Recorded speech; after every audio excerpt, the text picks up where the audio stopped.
Fireside Tailes with Wolfgang. Episode 21. Originally broadcast on GWC Productions YouTube channel, CAPS Media Television Channel 6, KPPQ-LP Ventura at 104.1 FM, and on the KPPQ Podcast Network. Greetings and salutations. I'm Hunter Ackerman, here to read some classic literature for you and my beastly feline companion Wolfgang. So Wolfus, what do you want to hear? A word on the protagonist, the narrator changes. There are several characters who tell the story. And Arthur Conan Doyle was a physician by trade. He was a doctor before he was an author. And so he came up with this incredibly insightful, brilliant character, Dr. Sherlock Holmes. But every Holmes story is narrated in the first person from the eyes of a doctor, which is, of course, Dr. Watson. So,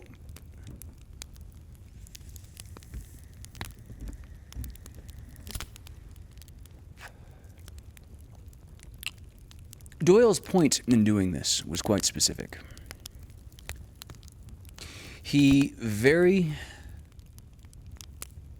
carefully chose a profession in which, one, he knows very well and can write from the perspective of,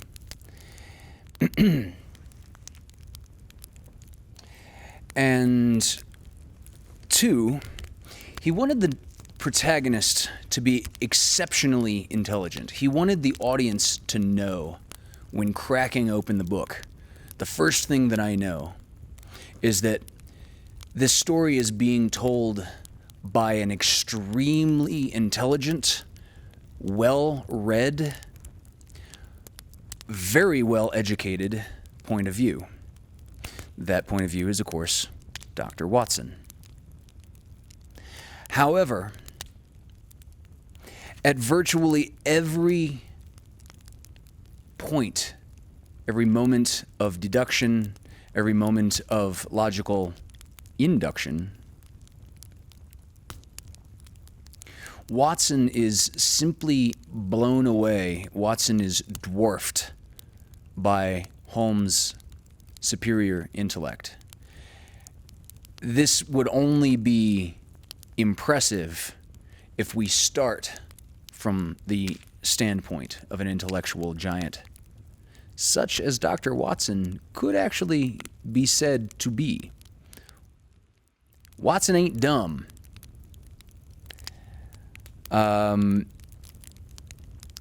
But we get this great insight as to what's going on in Holmes's mind as this very intelligent person needs to have his hand held while Holmes explains every little detail as though to a toddler. Such is the towering intellect of Arthur Conan Doyle's character, Sherlock Holmes. It's quite likely that Sherlock Holmes as a character would never have existed if it were not for Edgar Allan Poe. Edgar Allan Poe, fascinatingly enough, was something of a mythbuster in his time.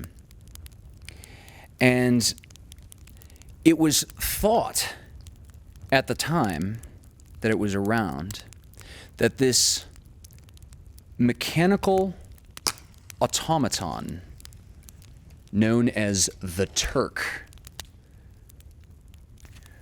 was a veritable chess-playing master.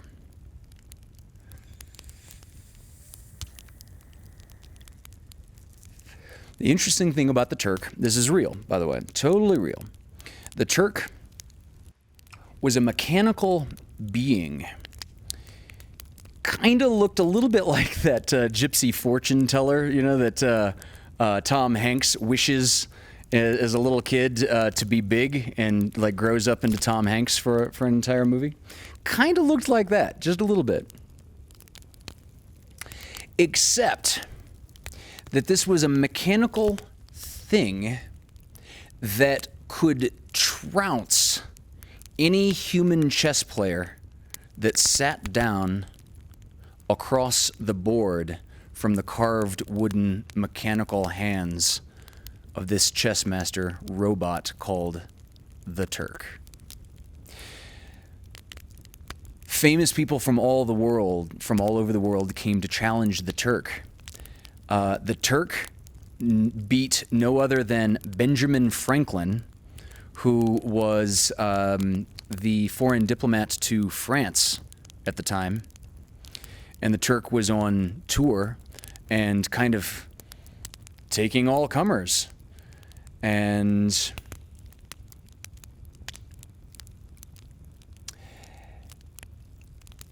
the Turk actually played against Napoleon Bonaparte, beat him as well. It was crazy. There seemed to be no human. I mean, first of all, no one had ever seen a machine so complex as to be able to reach down, pick up, and like move chess pieces reliably. This was a clockwork masterpiece. This you can't even quite describe it as steampunk because there was no steam component, right? It wasn't even that. However, spoiler alert on the Turk. The trick to it is that there was, of course, a little human hidden underneath the chessboard. And this little human was playing by candlelight, had his own chessboard in there. And essentially, he would creep in after they had showed the inside of the Turk's mechanical guts and showed the clockwork nature. Once they had closed the front doors, a back door would open and a guy would get inside.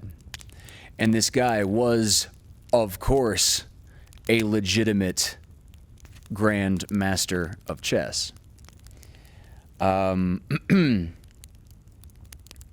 relevance to this evening's story and to Fireside Tales with Wolfgang is that Edgar Allan Poe got really fascinated by this and essentially debunked it, describing it as a magic act and describing exactly how he thought the thing would work. And he did so in a publication that was, of course, read by Arthur Conan Doyle. And this was a direct contribution to the inspiration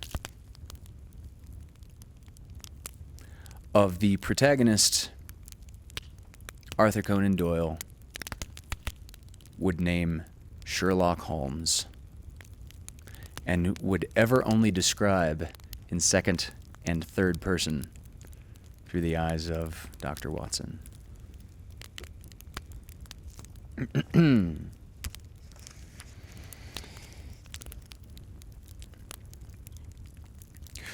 With that,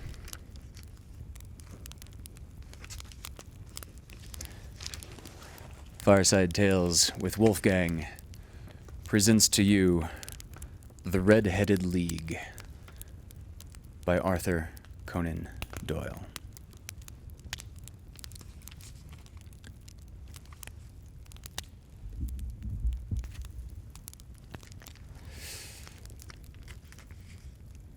I had called upon my friend, Mr. Sherlock Holmes, one day in the autumn of last fall, and found him in deep conversation with a very stout, florid-faced gentleman with fiery red hair. With an apology for my intrusion, I was about to withdraw when Holmes pulled me abruptly into the room and closed the door behind me. "You could not possibly have come at a better time, my dear Watson," he said cordially. "I was afraid that you were engaged." So I am, very much so. Then I can wait in the next room." "Not at all, Doctor. Please, join us."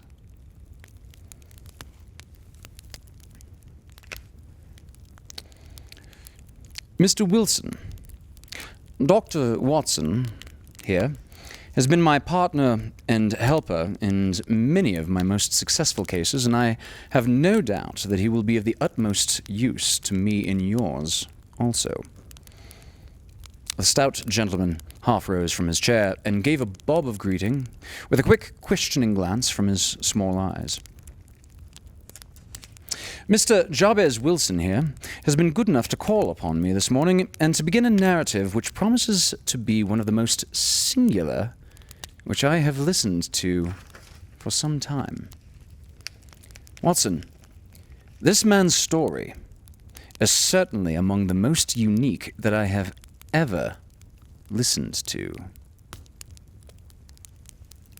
Perhaps, Mr. Wilson, you would have the great kindness to recommence your narrative. I ask you, not merely because my friend Dr. Watson has not heard the beginning, but also because the peculiar nature of the story makes me want to have every possible detail from you.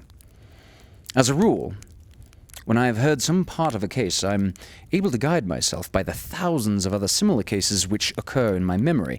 But in the present instance, however, I am forced to admit that this set of facts is entirely unique." The portly client puffed out his chest with an appearance of some little pride and pulled a dirty and wrinkled newspaper from the inside pocket of his great coat.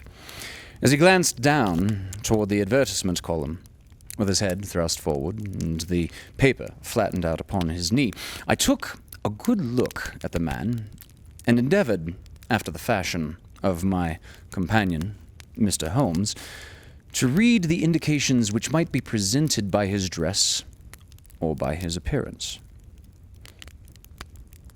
Now, this is the point in the story. I must make the aside, of course, that Dr. Watson has seen these brilliant games of deduction that Sherlock Holmes plays upon meeting a stranger. Holmes has this regular routine. Regular readers of Mr. Doyle would know, Dr. Doyle would know, by looking up the man he is observing and pulling seemingly out of the air obscure and verifiably true facts about the person whom he is looking.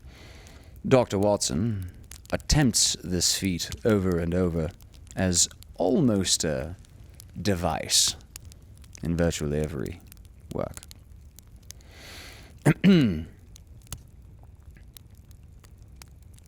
So, picking up with Watson, after looking at this person, I did not gain very much, however, by my inspection. Our visitor bore every mark of being an average, commonplace British tradesman. Obese, pompous, slow. He wore rather baggy grey trousers, not over-clean black coat unbuttoned in the front, and a drab vest with a heavy brassy chain, and a square pierced by a bit of metal dangling down from the chain as an ornament. A frayed top hat and a faded brown overcoat lay upon the chair beside him.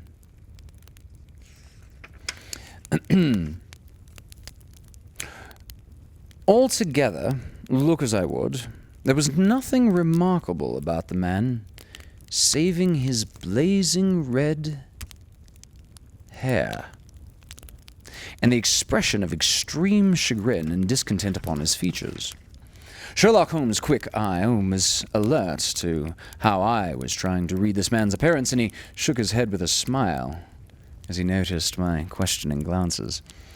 Holmes looked at me and said, "Beyond the obvious fact that he has at some time done manual labor, that he takes snuff, that he is a Freemason, that he has been in China, and that he has done a considerable amount of writing lately, I can deduce nothing else." Mr. Jabez Wilson started up in his chair with his forefinger upon the paper, but his eyes upon my companion. "How in the name of good fortune did you know all that, Mr. Holmes?" he asked. "How do you know, for example, that I did manual labour? I mean, it's true as gospel, for his lordship's sake, for I began as a ship's carpenter." "Your hands, my dear sir." "My dear. Grey, sir. Your hands, your paws." "Indeed. Your hands, my dear sir. Your right hand is quite a size larger than your left. You have worked with it, and the muscles are simply more developed." "Well, the snuff then. And how about the Freemasonry?" "I will not insult you by telling you how I read the snuff. And as for the second, as rather against the strict rules of your order, you are wearing the Freemason's arc and compass breastpin." "Ah, of course. I forgot that. But how about the writing then?" "What else could be indicated by that right cuff, so very shiny for 5 inches, from moving your arm upon the desk as you write, and the left one with the smooth patch near the elbow where you rested upon the desk?" I should point out at this point that in this particular era, clothes were frequently reworn on a day-to-day basis. It was the dawn of the Industrial Revolution. So, garments, particularly of any fine or moderate make, were not nearly as plentiful as in today. People rewore their clothes habitually. "Right, so, well, what about China, then? How'd you know I've been to China?" "The fish that you have tattooed immediately above your right wrist could only have been done in China. I made a small study of tattoo marks, and have even contributed to the literature of the subject. That trick of staining the fish's scales a delicate pink is quite peculiar to China. When, in addition, I see a Chinese coin hanging from your watch chain, the matter becomes ever more simple." Mr. Jabez Wilson laughed heavily. "Well, I never," said he. "I thought at first you'd done something clever, but I see that there was nothing in it, in reality, nothing in it at all." "I began to think, Watson," said Holmes, "that I make a mistake in explaining. Can you not find the advertisement, Mr. Wilson?" Yeah, I've got it now," he answered, with his thick, red finger planted halfway down the column. "Here it is, sir." I took the paper from him and read as follows. "To the Red-Headed League. On account of the bequest of the late Ezekiel Hopkins of Lebanon, Pennsylvania, USA, there is now another vacancy open which entitles a member of the League to a salary of £4 a week for purely nominal services. All red-headed men who are in sound body and mind and above the age of 21 years are eligible. Apply in person on Monday at 11 o'clock to Duncan Ross at the offices of the League, 7 Pope's Court, Fleet Street.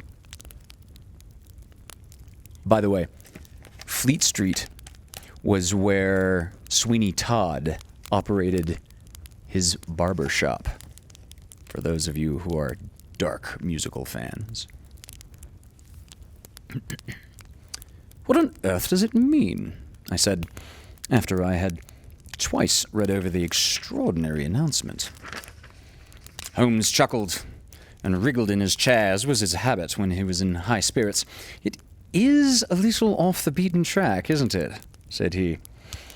And now, Mr. Wilson, tell us about yourself, your household, the effect which this advertisement had upon your fortunes. You will first make a note, Doctor, of the paper and the date.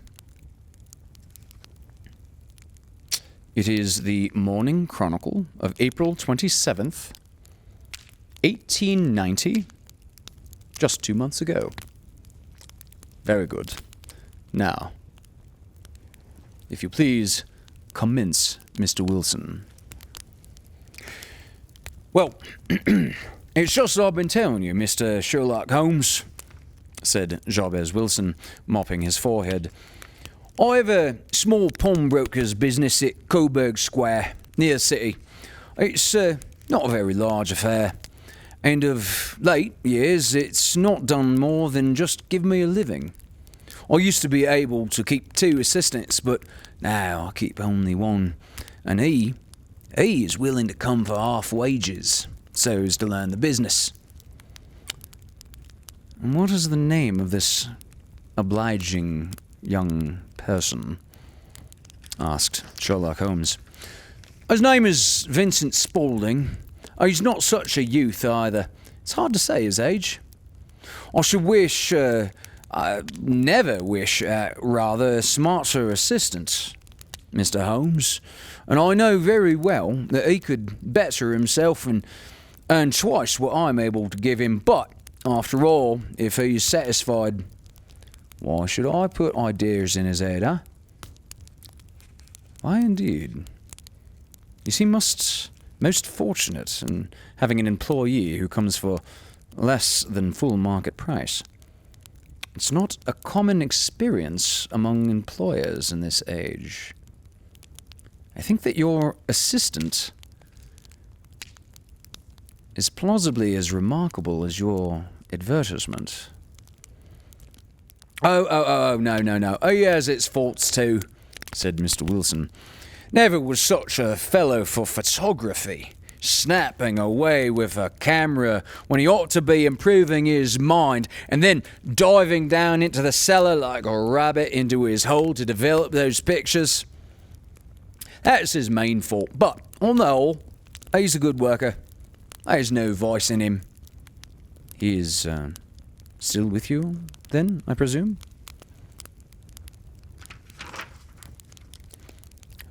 Right, yes, sir. Spaulding. He came into the office just this day, 8 weeks, with this very paper in his hand, and he says, I wish to the Lord, Mr. Wilson, that I was a red-headed man. Why is that? I asks. Why, says he, there's another vacancy in the League of the Red-Headed Men.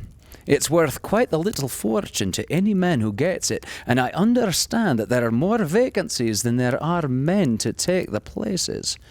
If my hair would only change colour, here's a nice job all ready for me to step into. Why? What is it then?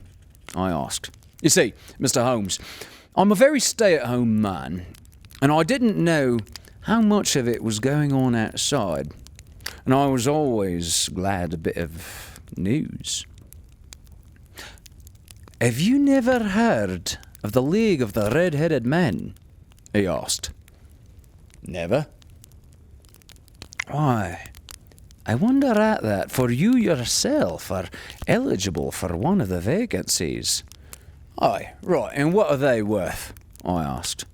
Oh, merely a couple hundred per year, but the work is slight and it need not interfere very much with another's occupations. Well, you can easily think that made me prick up my ears, for the business has not been over good for some years, and an extra couple hundred would have been very handy. Tell me about it, said I. Well, said he, showing me the advertisement.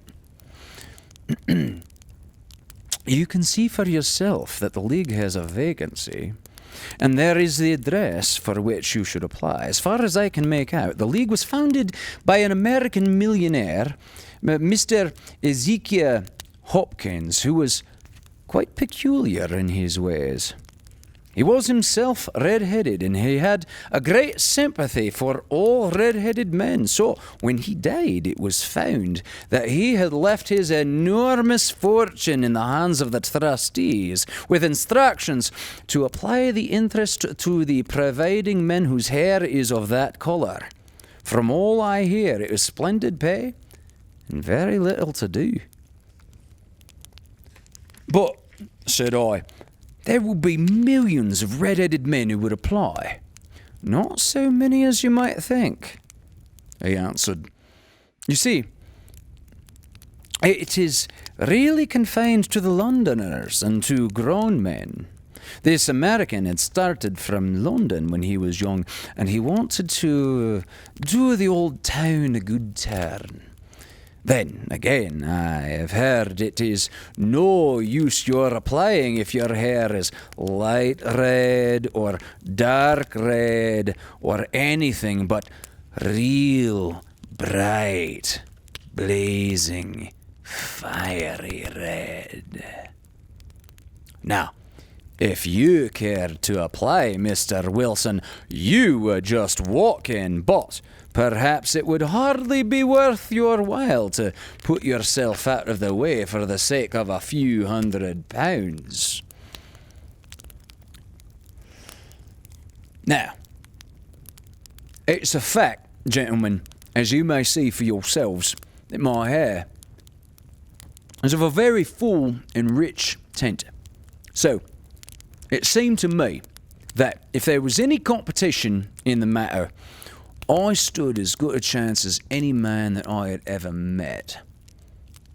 After all, Vincent Spaulding seemed to know so much about it that I thought he might prove useful. So, I just ordered him to put up the shutters for the day and to come right away with me. He was very willing to have a holiday, so we shut the business up and started off for the address that was given us in the advertisement. I never hoped to see such a sight as that again, Mr. Holmes. From north, south, east, west, every man who had a shade of red in his hair had tramped into the city to answer the advertisement. Fleet Street was choked with red-headed folk, and Pope's Corner looked like a coster's orange barrow. I should not have thought there were so many in the whole country as were brought together by that single advertisement.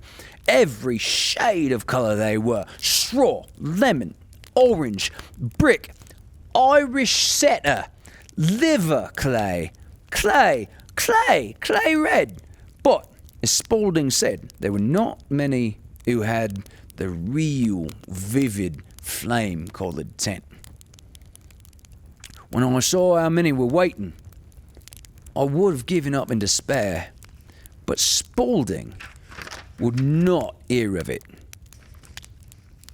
How he did it, I couldn't imagine, but he pushed and pulled and butted until he got me through the crowd and right up to the steps which led to the office.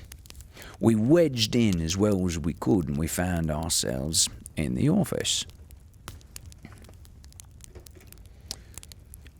Your experience has been a most entertaining one, remarked Holmes, as his client paused and refreshed his memory with a huge pinch of snuff.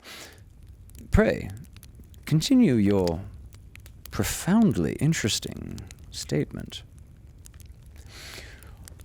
There was nothing in the office but a couple of wooden chairs and a table, behind which sat a small man with a head that was even redder than mine. He said a few words to each candidate as he came up, then managed to find some fault in him which would disqualify him right off. Getting a vacancy did not seem to be such a very easy matter after all. However, when our turn came, the little man was much more favourable to me than to any of the others, really. He closed the door as we entered, so that he might have a private word with us.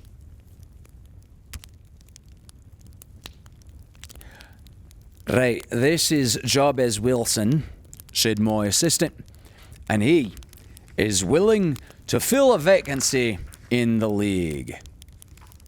Aye, and he is admirably suited for it, the other answered. He has every possible requirement. I cannot recall when I have seen anything so fine. He took a step backward, cocked his head on one side, and gazed at my hair until I felt quite bashful. Then, suddenly, he plunged forward, wrung my hand, and congratulated me warmly on my success. It would be injustice to hesitate, said he. You will, however, I am sure, excuse me for taking an obvious precaution. With that, he seized my hair in both his hands and tugged till I yelled with pain. There's water in your eyes, said he, as he released me. I perceive that all is as it should be, but... Right, we have to be careful, for twice we have been deceived by Whigs, and even once by the audacity of paint. He stepped over to the window and shouted through it at the top of his voice that the vacancy was filled. A groan of disappointment came up from below, and the folks all trooped away in different directions till there was not a redhead to be seen except my own and that of the manager. My name, said he, is Mr. Duncan Ross, and I am myself one of the pensioners upon the fund left by our noble benefactor. Are you a married man, Mr. Wilson? Have you a family? I answered that I had not, and his face fell immediately. Dear me, he said gravely, that is serious indeed. I'm sorry to hear you say that. The fund was, of course, for the propagation and spread of the redheads, as well as for their maintenance. It's exceedingly unfortunate that you should be a bachelor. My face lengthened at this, Mr. Holmes, for I thought that I was not to have the vacancy after all. But, after thinking it over for a few minutes, he said that it might be all right. In the case of another, said he, the objection might be fatal, but we must stretch a point in favour of a man with such a head of hair as yours. When shall you be able to enter upon your new duties? Well, it's a little awkward, for I have a business already, said I. Never mind about that, Mr. Wilson, said Vincent Spaulding. I shall be able to look after that for you. What will be the hours? I asked. 10 to 2. Now, a pawnbroker's business is mostly done of an evening, Mr. Holmes, especially Thursday and Friday evening, which is just before payday. So, it would suit me very well to earn a little in the mornings. Besides, I knew that my assistant was a good man, and that he would see to anything that turned up. Such an intelligent bloke as he. That would suit me very well, said I. And the pay? Right, it's £4 a week. And the work is purely nominal. And what do you call purely nominal? Well, you have to be in the office, or at least in the building, the whole time. If you leave, you forfeit your whole position forever. The will is very clear upon that point. If you don't comply with the conditions, if you budge from the office during that time, well, it's only 4 hours a day, and I should not think of leaving, said I. No excuse will avail, said Mr. Duncan Ross. Neither sickness nor business nor anything else. There you must stay, or you will lose your billet. And the work is quite simply to copy out the Encyclopedia Britannica. There is the first volume of it in that press. You must find your own ink, pens and blotting paper, but we provide this table and chair. Will you be ready tomorrow? Certainly, I answered. Then goodbye, Mr. Jabez Wilson, and let me congratulate you once more on the important position in which you have been fortunate enough to gain. He bowed me out of the room, and I went home with my assistant, hardly knowing what to say or do. I was so pleased at my own good fortune. Well, I fought over the matter all day, and by evening I was in low spirits again, for I had quite persuaded myself that this whole affair must be some great hoax or fraud, though what its object might be, I couldn't imagine. It seemed together past belief that anyone could make such a will, or that they would pay such a sum for doing anything so simple as copying out of the Encyclopedia Britannica. Vincent Spaulding did what he could to cheer me up, but by bedtime I had reasoned myself out of the whole thing. However, in the morning I determined to have a look at it anyhow. So, I bought a penny bottle of ink, and with a quill pen and sheets of paper, I started off for Pope's Court. Well, to my surprise and delight, everything was right as possible. The table was set out ready for me, and Mr. Duncan Ross was there to see that I got fairly to work. He started me off upon the letter A, and then he left me. But he would drop in from time to time to see that all was right with me. At 2 o'clock, he bade me good day, complimented me on the amount that I had written, and locked the door of the office after me. This went on day after day, Mr. Holmes, and on Saturday, trick of the memory, got to get the details right. On Saturday, the manager came in, planked down 4 golden sovereigns for my week's work of copying. It was the same next week, same the week after. Every morning, I was there at 10. Every afternoon, I left at 2. Mr. Duncan Ross took to coming in only once of a morning, then, after a time, he didn't come in at all. Still, of course, I never dared to leave the room for an instant, for I was not sure when he might come, and the billet was such a good one, and it suited me so well, I wouldn't risk the loss of it. 8 weeks passed like this, and I had written about habits and archery and armour and architecture and Attica, and hoped with diligence that I might get onto the bees before very long. It cost me something in paper, and I had pretty nearly filled a shelf with my writings. Then, suddenly, the whole business came to an end. To an end? Yes, sir. And no later than this morning. I went to my work, as usual, at 10 o'clock, but the door was shut and locked, with a little square of cardboard hammered onto the middle of a panel with a tack. Here it is. You can read it for yourself. He held up a piece of white cardboard about the size of a sheet of notepaper.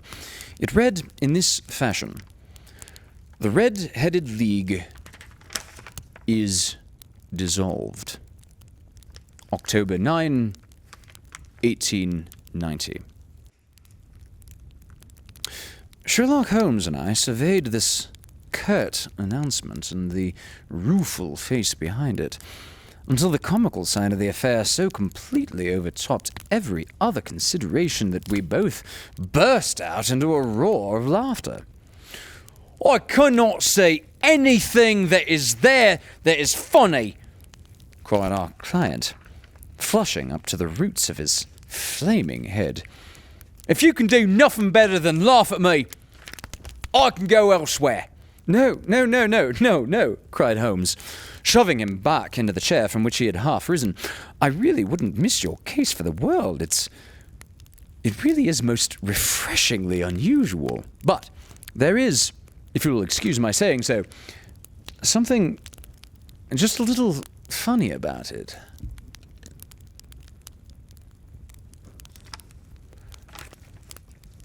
"Pray, what steps did you take when you found out the card upon the door and read the card's notice?" "I was staggered, sir. I didn't know what to do. Then I called at the offices all round, but none of them seemed to know anything about it. Finally, I went to the landlord, who's an accountant. He's living on the ground floor, and I asked him if he could tell me what had become of the Red-Headed League. He said that he had never heard of any such body. Then I asked him who Mr. Duncan Ross was. He answered that the name was new to him." "Well, the gentleman at number 4? "What, the red-headed man?" "Yes." "Oh. Right," said he. "His name was William Morris.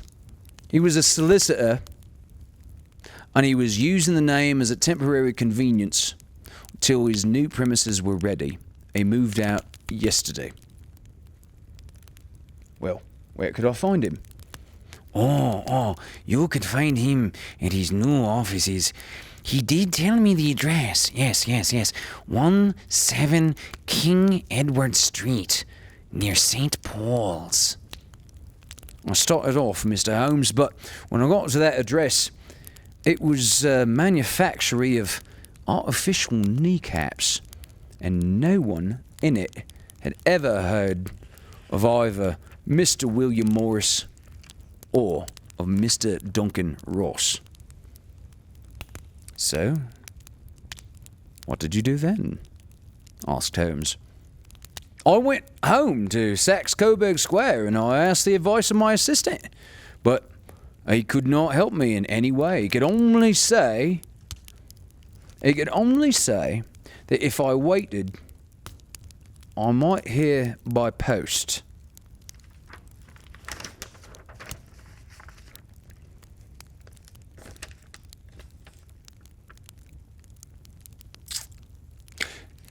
But that was not quite good enough, Mr. Holmes.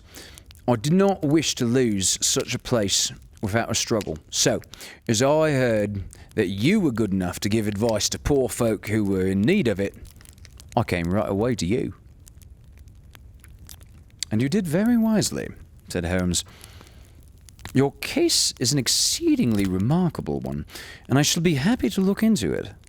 From what you have told me, I think that it is possible that graver issues hang from it than might at first sight appear." "Grave enough," said Mr. Jabez Wilson. "Why, I have lost £4 a week." "As far as you are personally concerned," remarked Holmes, "I do not see that you have any grievances against this extraordinary league." On the contrary, you are, as I understand, richer by some £30, to say nothing of the minute knowledge which you have gained on every subject which comes under the letter A. You have lost nothing by them.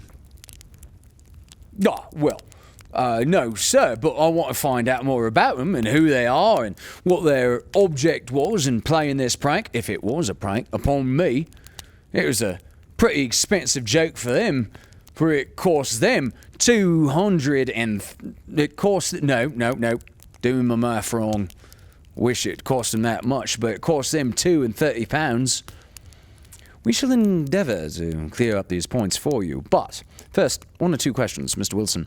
This assistant of yours, who first called your attention to the advertisement, how long had he been with you? About a month then. How did he come? In answer to an advertisement. Was he the only applicant? No, I had a dozen. Why did you pick him? Oh, well, because he was handy and would come cheap. At half wages, in fact. Yeah. What is he like, this Vincent Spaulding? Oh, he's a small, stout-built, very quick in his ways, no hair on his face, though he's not short of 30. Oh, he has a white splash of acid on his forehead. There's a funny little stain. Holmes sat up in his chair in considerable excitement. I thought as much, said he. Have you ever observed that his ears are pierced for earrings? Yes, sir. He told me that gypsies had done it for him when he was a lad. Said Holmes, sinking back in deep thought. He is still with you? Oh, yes, sir. I've only just left him. And has your business been attended to in your absence? Nothing to complain of, sir. There's never very much to do of a morning. Well, that will do, Mr. Wilson. I shall be happy to give you an opinion upon the subject in the course of a day or two. Today is Saturday, and I hope that by Monday we may come to a conclusion. Well, Watson, said Holmes, when our visitor had left us, what did you make of it all? I make nothing of it, I answered, frankly. It is a most mysterious business. As a rule, said Holmes, the more bizarre a thing is, the less mysterious it proves to be. It is your commonplace, featureless crimes which are really puzzling, just as a commonplace face is the most difficult to identify. But I must be prompt over this matter. What are you going to do, then? I asked. My short answer is to smoke, he answered. This is quite a three-pipe problem, and I beg that you won't speak of it. Give me at least 50 minutes. He curled himself up in his chair, with his thin knees drawn up to his hawk-like nose, and there he sat with his eyes closed and his black clay pipe thrusting out like the bill of some strange bird. I'd come to the conclusion that he had dropped asleep, and that indeed was starting to nod off myself, when he suddenly sprang out of his chair with the gesture of a man who has made up his mind and put his pipe down upon the mantelpiece.